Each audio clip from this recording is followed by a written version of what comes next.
What is going on, everyone? My name is Andy. Welcome back to another FPL video. In this one we are discussing the wildcard for Game Week 34. The way I'm going to do it is, I've got some drafts later on, but I thought rather than wait until the Game Week preview where I'm going to ask what questions people have, I'm going to get a load of wildcard stuff. I thought why not just put it all in one video? So loads of wildcard questions to go through. If you enjoyed the video, give it a like and hit that subscribe button if you are new around here as well. So the first one is Chelsea, right? Very popular, double in 36, double this week as well.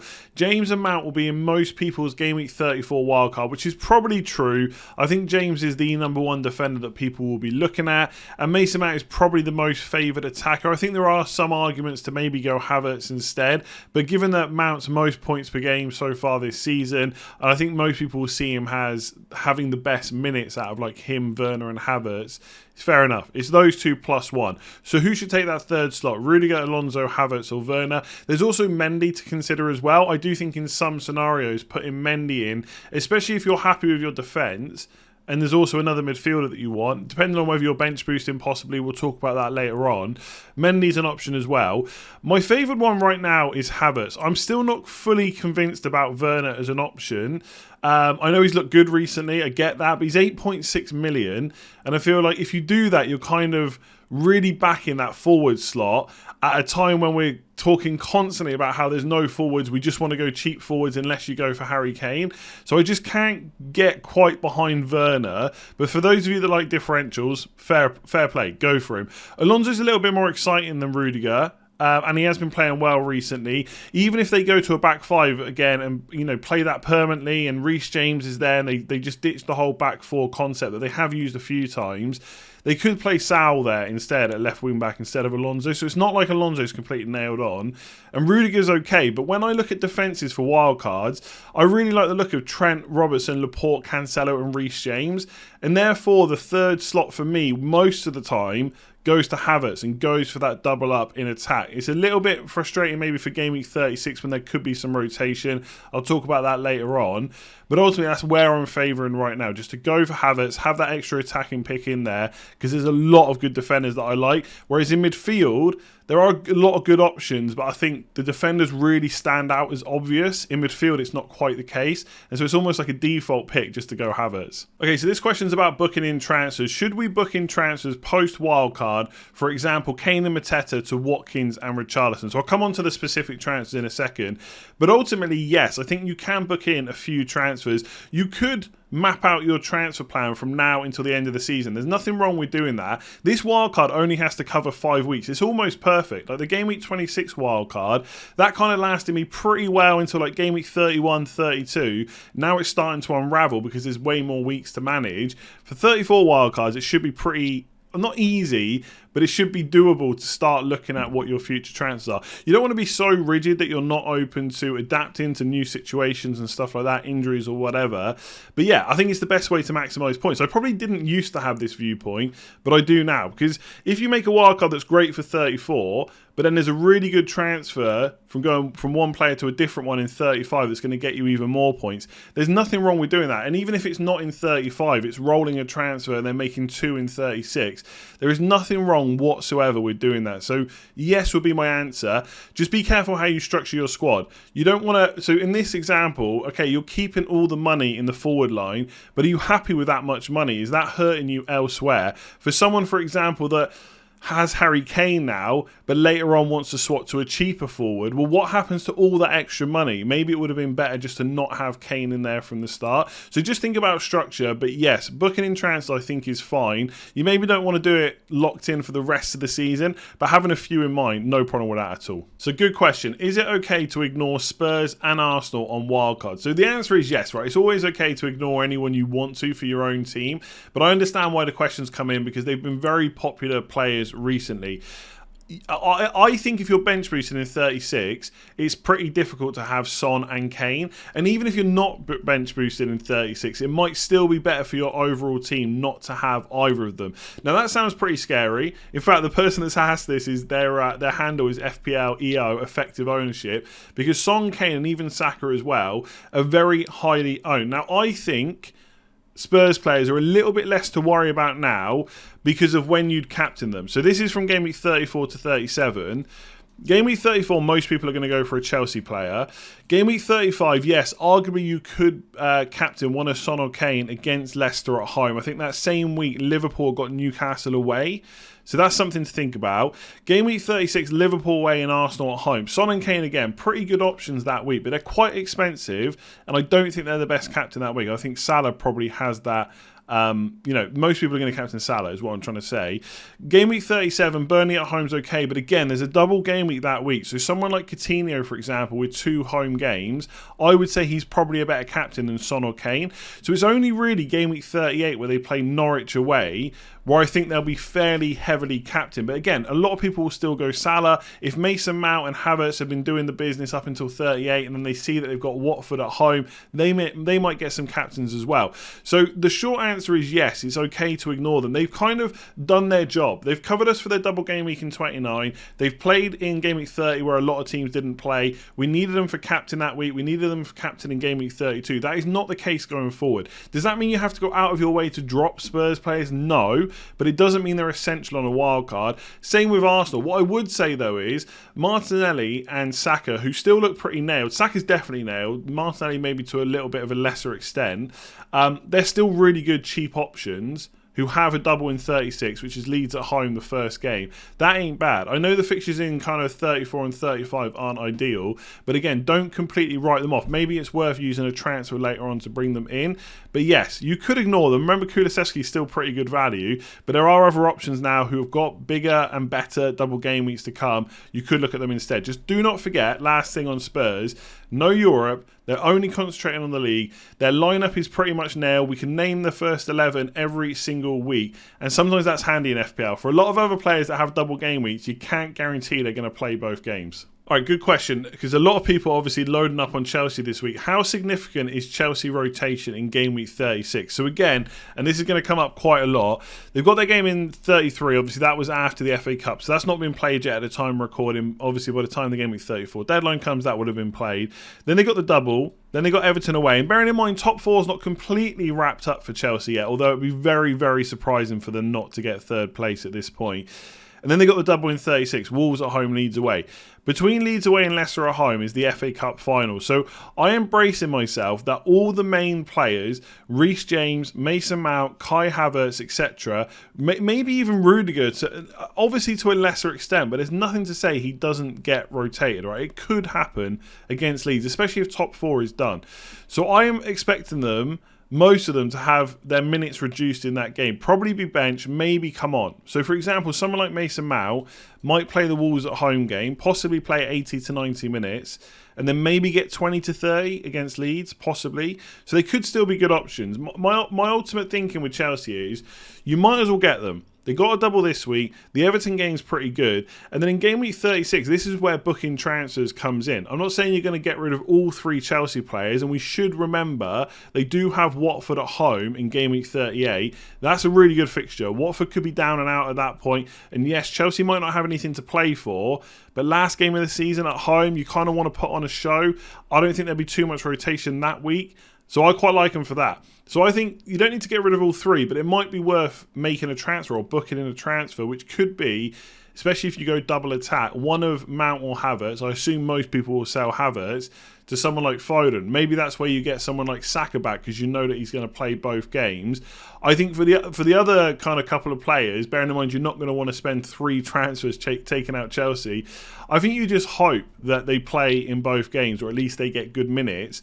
And obviously one of the reasons you're getting them in is for the double this week. So even if they do miss some minutes in 36, you're gaining them now, and in between they've got pretty good fixtures. So I think the rotation will be significant, but I don't think it should significantly alter our thoughts on getting Chelsea players in this week. All right, let's talk about Man City. And this is where things get a little bit tricky, because some people are just wildcarding. Some people are also bench boosted in 36. Some people are also free hitting in 37. Some people aren't bench boosting but are free hitting. And it gets a little bit tricky to kind of cover every single different angle for all those kind of chip scenarios. And then you add in the fact that we still don't know if Man City are doubling in 36 or 37. They could go in either, basically. So how many would I have? I do think that Cancelo and Laporte are just really good options anyway. And obviously, if you're not free hitting like if you haven't got a free hit left, or you want to use it in a different week to 36 or 37 for whatever reason, it doesn't really matter, because either way you're going to get the extra fixture from Man City. And the key for me is that their fixtures are just so good, no matter which game week they double in, that I probably would want a couple. And again, Cancelo and Laporte feature in most of the drafts that I've built so far. The question is, do you get an attacker? Now, Kevin De Bruyne is a really interesting option, because if we bring up Man City's fixtures just to show you how good they are, Watford at home this week. Obviously, they've still got Brighton's playing game week 33, but Watford at home, Leeds away, could definitely be goals in that. Newcastle are playing well, but this is Man City, right? At home, that's going to be another good match. West Ham away in 37, Villa in 38, and then obviously they've got the Wolves match to rearrange. So there's plenty of goals in those fixtures. So Kevin De Bruyne is an interesting differential, and if anyone wanted to go for him, well, I wouldn't really try and argue against it, but I just don't see how he fits in unless you're willing to sacrifice Salah.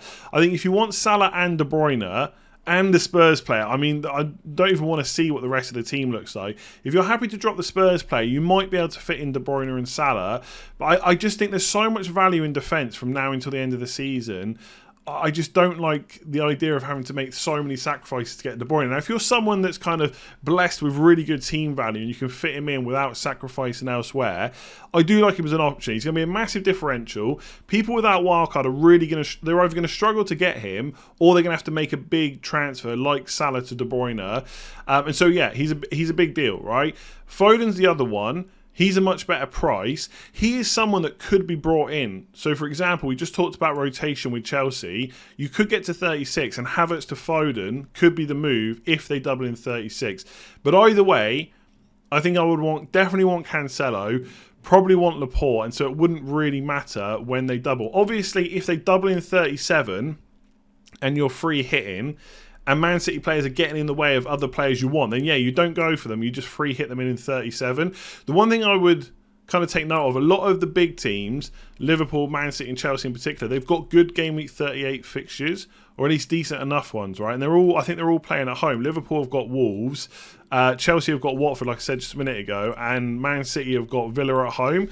So having them ready for that last day of the season as well is also just, you know, it just makes them even better options to have in. So, yeah, I don't think it really matters when I was doubling. I don't think it even really matters when I'm bench boosting and free hitting, to be honest. I'd probably have two either way. Can we go without Mo Salah? In short, I think the answer is no. I would not. If I was wildcarding, I think there's almost zero chance that I would go without Mo Salah.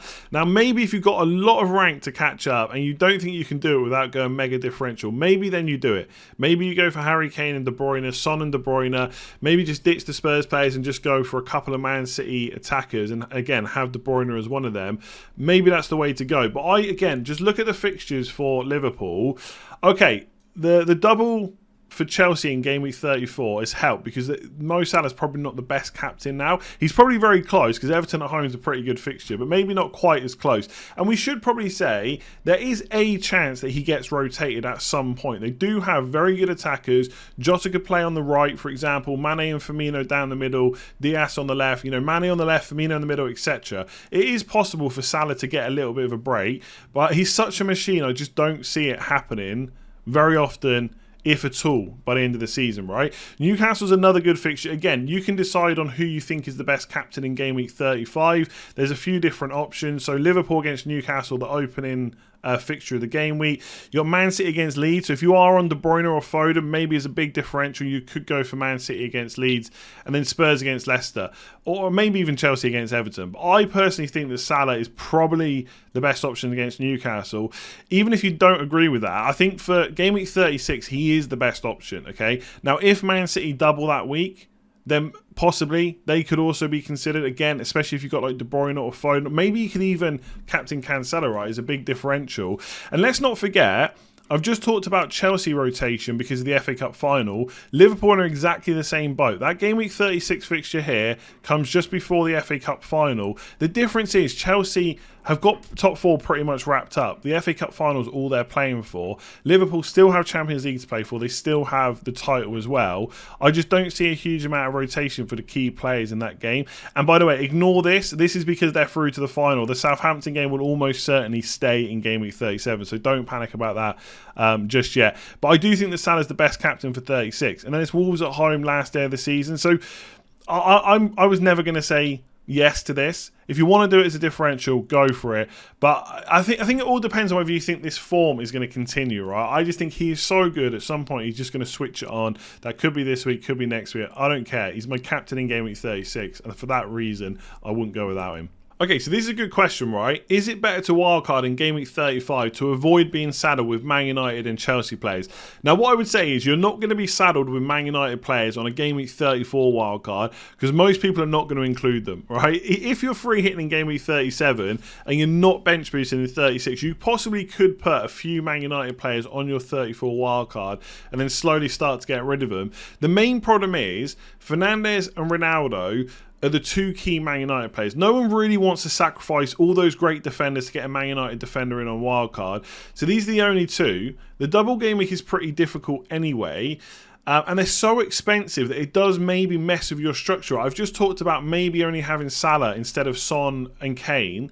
So therefore, you've got lots of cheap midfielders, lots of cheap forwards. You suddenly put one of these in, you've got to make sacrifices elsewhere, and then it's just too hard to restructure. So if you're wildcarding Game Week 34, you're not going to be saddled with Man United players. And I think having 3 Chelsea players, like I've spoken about a lot, is fine.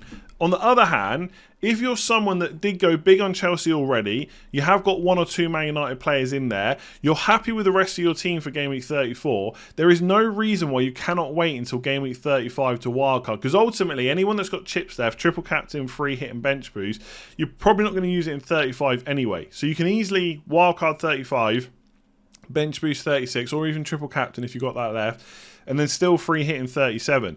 So you can wait, right? Everyone else is doing it because they maybe don't have 3 Chelsea. They're just sick of their team. They want to go big at the back. They want to reduce the amount of money in forward line. Whatever reason it is, lots of people do not have the team that they want going into 34. If you do, there is no problem with waiting until Game Week 35 to wildcard. You're not going to lose out too much. I just wouldn't put too much hope in huge amount of points from Man United because last week in 33, they had Norwich. This week, that's not the case. Going to come on to the draft in just a second, but I just wanted to talk through the players that have been in pretty much every draft that I've built. I was going to call this essential players, but it's not the case, right? I just call them the in-most draft players. So Trent's in there and Salah in there from Liverpool. If I could afford it, I definitely would want Robertson in as well. And for the draft, I would probably go for he is in there. Cancelo for sure, Reece James for sure as well. Obviously, Reece James has made quite a few cameo appearances recently in the Premier League, and he may do again in Game Week 33. But I think after that, it's just Premier League and the FA Cup final they got to concentrate on, and his explosiveness, right, his potential to get big points is just too big to miss out on. So I would definitely have Reece James. I wouldn't make a draft without him. Probably Mount. I do think there's maybe a case to go for Havertz. He's on my watch list, but I think at this point it'd probably be Mount and Havertz rather than Havertz instead of Mount. I think Pookie, just as an option in Game Week 36 as a double game weeker, definitely a good option, and Laporte too. So they're the players in most drafts. Let's look at the draft. Right, you know me, I like to keep it interactive, so I'm going to play around with this draft a little bit just to show you how it could work. But this is for someone that's on a bench boost for Game Week 36. I'm going to go through a different draft for non-bench boosters. There's not really too much difference between them, to be honest. I'm not going to go through then different drafts depending on if you're free hitting or not. I actually don't think it makes too much difference with the team that you would pick if you were free hitting in 37 or not. Okay, so this is the bench boost team. Now, one team that's kind of good for bench boosting from the looks of things is Watford. Okay, now I know we don't necessarily want to back them. They don't score a huge amount of goals. They don't keep a huge amount of clean sheets. But Foster is so cheap. So for Game Week 36, he's kind of handy to have on your bench. And then the same for kind of their forwards, like João Pedro or Dennis has played the last game. He's got his goal as well. You could have them instead of Mateta. Now, if you really wanted to play Mateta in Game Week 34 this week, because it's Leeds at home, then you could have him in the team and then maybe sell him later on to Dennis or João Pedro. If you wanted to make more exciting transfers based on bigger hitting players, then you could just start with the Watford forward on your bench if you can afford it, right? Similarly, if you can afford it, you could drop down Havertz maybe or Mount to someone like Saka or Zaha possibly, probably more Saka for the Game Week 36 double, and maybe upgrade Schmeichel to Mendy. I also don't think that going for a premium goalkeeper, like like a Liverpool goalkeeper, Man City, so Ederson, Alisson or Mendy, they're all pretty good options. And I think, yes, I don't usually like having a premium goalkeeper in my team, but when it's only 5 game weeks you got to go and you can afford the rest of the team you want, I don't think there's any issues with it. For what it's worth, I don't think I'd go for Alisson because there's just too many other good outfield players for Liverpool, and probably the same for Ederson as well. If I was setting up on a wild card to have Cancelo, Laporte and maybe Foden or De Bruyne, I probably wouldn't sacrifice a spot for Ederson. So I think Mendy's probably the one. But the way this would work, I'll just run through it. So this has gone for a non-Son, non-Kane option. Again, if you're afraid of that, that's fine. Try and work out how to get them in. But I think you can probably do good things by not having them in the team. I mean, look at that defence, right? It's ridiculous, okay? Usually we don't play 5-4-1s in FPL. This season is different. And Coutinho and Watkins are in there for their Game Week 35 fixtures. So when you get to Game Week 35, this is what the team looks like. You put Watkins in, you bench Pookie. The rest of the team stays the same. And you could even play Foster over Schmeichel that week. Now, that's where having like a Mendy or someone comes into its own, because you just play Mendy, you don't play Foster. But I think if you can't afford it and you want to go for Schmeichel, especially if you don't have the free hit in 37, he's got back-to-back doubles in 36 and 37, I think playing Foster against Burnley is probably okay. If they're going to get a clean sheet, that's the kind of fixture you'd hope for it in, right? Then you've got the 2 Villa boys against Norwich at home. Probably one of the best fixtures you can get. You've obviously still got your Chelsea boys from the double game week, Leeds for Man City and Newcastle for Liverpool. It just looks pretty damn good. You get to game week 36. This is the bench boost. So Mateta's on the bench. At this point, you've still got 2 free transfers, and there's a few things you could do. So one, and again, this all comes down to if you wanted to play Mateta against Leeds in 34. But if not, you could go up to a Watford striker. So Palace away, Everton at home. I know we've been there before, but these aren't in your first team now. This is for your bench boost. You've got Watkins on the bench too. You've got Gordon as well. And you'd play Schmeichel over Foster, but Foster would also have a double game week. I think that bench boost looks pretty good. The other move I'd maybe make, because you have got 2 free transfers, especially if you're free hitting in 37, you don't want to lose one, is possibly to drop Coutinho to someone like Saka. Now, this is all going to depend on who you think is a better option. Burnley away is a pretty good fixture for Coutinho, but Liverpool isn't. Whereas Saka's got that Leeds at home fixture. And yes, Spurs away is not easy either, but I think Saka, pretty good option, definitely nailed. He is a better option for 36 than Coutinho. So that could be the other move, especially if you're free hitting in game week 37, because obviously you just get Coutinho back. If you're not free hitting in 37, I don't think I'd make that Saka move, because Coutinho just looks like the standout captain option in game week 37. And then obviously game week 37, you're probably free hitting again. That Liverpool fixture will be back to Southampton. We'll skip over 37 for now. And then in game week 38, a lot of these players have got good fixtures. So all your Chelsea boys have got Watford at home. Your Man City boys have got Aston Villa at home. Liverpool got Wolves. Saka's got Everton, that's not that bad. Schmeichel's got Southampton. They're all just fairly good fixtures. The move I'd probably make is a forward move. That obviously it depends who you want, but you could go for like Watkins to Tony and actually have 1.2 million in the bank still, and then that's Leeds at home. I think that's a pretty damn good draft for bench boost 36. Let me know below who you'd change, and let's talk about no bench boost. All right, we're going to take a look at no bench boost now. By the way, this website is fpl.team. I forgot to say it when I was talking about the bench boost team. For what it's worth, I don't think that the team I just showed you is that bad whether you're bench boosting or not. I guess the main issue is you've got Watkins on the bench for game week 34 and 36. It's quite a lot of money just to get that Norwich fixture. So possibly you just wouldn't go there, right, if you weren't bench boosting. And it does allow you to get Son. So if you've got a lot of money, you could get Kane instead. For example, instead of Pookie and Son, you could maybe have Kane and Martinelli if you could just about squeeze it, if you had a bit of extra cash. But whether or not you need Son, even if you're not bench boosting, I'm not quite sure. Again, just because of those captaincy reasons. I will say that I think Norwich away is a really good fixture, game week 38. So I will, if I go through with my own no Son plan, I will be very worried that week not having those Spurs boys. The other thing I've had to change here is I've had to get rid of Robertson and go to a cheaper defender. Now, playing 4-5-1, there's nothing really wrong with that. Again, if you had the team value, you probably would go for Robertson over Laporte. But what it has allowed me to do is get Son, not have Havertz, and have Mendy in goal. So you're still covering that double you're still kind of having that extra premium defender. It's just having Mendy instead of Robertson, and then playing with an extra midfielder instead of having, you know, Schmeichel and Robertson like we had in the previous draft. So that's one way that you can get Spurs players in. I've had to put Saka in as well.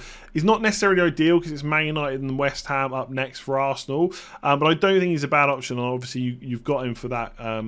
That double in game week 36. So just going through it again, you could play Mateta over Pukki if you wanted to. Game week 35, again, you could play Pukki or Mateta. It doesn't really matter. You just play Mendy instead of getting Foster. And then you get to game week 36 and you would have 2 free transfers. There's nothing wrong with doing a transfer from 34 to 35, by the way. I just like the way the teams are set up, the way you just don't need a 35 transfer. And then again, whether or not you're free hitting in 37 will probably depend on what you do here. So Coutinho, for example, if you were happy to get rid of him, he's someone that could go, possibly, especially if Man City end up doubling in 36, possibly to Foden. Now, for my team, I can't quite afford it, but for you, you might be able to. And one of the ways you could do that is maybe just to get rid of Mateta completely. Obviously, Dobbin's just in there as a cheap player. You've got your... you're not bench boosting, sorry. So you've got Emerson Royale, you've got Mateta, who should start most games. You don't necessarily need that third spot on your bench because you're not worried about the bench boost. So that's the only real difference. So instead of Robertson, you've got Son. Instead of Schmeichel, you've got Mendy, and you're basically playing 4-5-1 instead of 5-4-1. But I don't think it really makes that much difference. If you're happy to go without Spurs, I actually think the other draft, if you're bench boosting or not, is probably a little bit better. If there's anything I've missed with the drafts, with the questions, leave them below and I'll try and get back to as many as I can. Like I said, I didn't want to go too much into, well, if you're free hitting, I'd make these kind of subtle changes. I don't think the teams change all that much depending on what chips you've got left. But if you think differently, let me know below. And like I said, I'll try and get back to as many people as possible. If you enjoyed that, give it a like, hit that subscribe button if you're new around here, and I'll catch you again soon.